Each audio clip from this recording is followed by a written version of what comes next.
National news, a 60-day ceasefire deal has come into effect between Israel and Hezbollah in Lebanon. This is a major breakthrough in the 14-month war. As per the truce brokered by United States and France, Israel will withdraw its troops from southern Lebanon border. People in Lebanon were seen celebrating across the country. Lebanon army also said that it was preparing to deploy to the southern border of the country.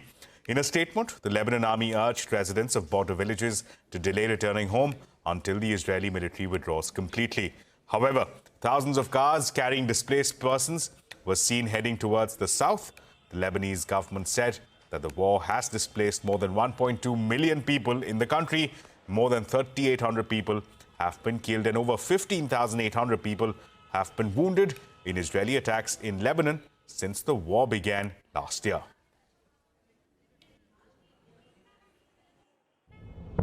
A ceasefire between Israel and Hezbollah took effect early Wednesday. The news was announced by U.S. President Joe Biden the previous day, speaking after both sides accepted an agreement brokered by the U.S. and France. This is designed to be a permanent cessation of hostilities.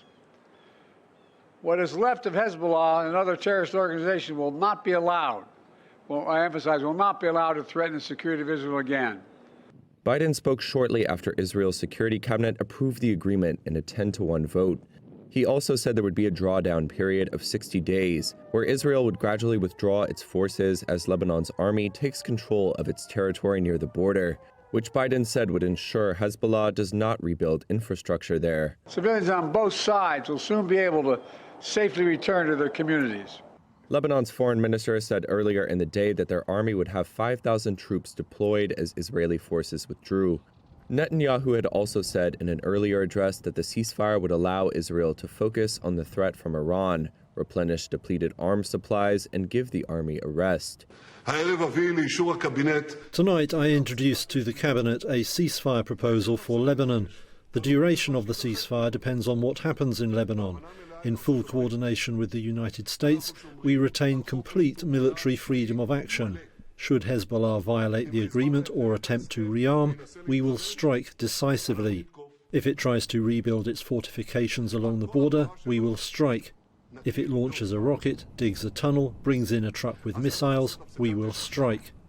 He also said the ceasefire would allow Israel to isolate Hamas, which Israel is battling in devastated Gaza. There was no indication the truce would help deliver a ceasefire or hostage release deal with Hamas. Biden leaves office in January. However, he said his administration would continue to push for a Gaza truce after the Israel-Lebanon deal, and for an agreement to normalize relations between Saudi Arabia and Israel.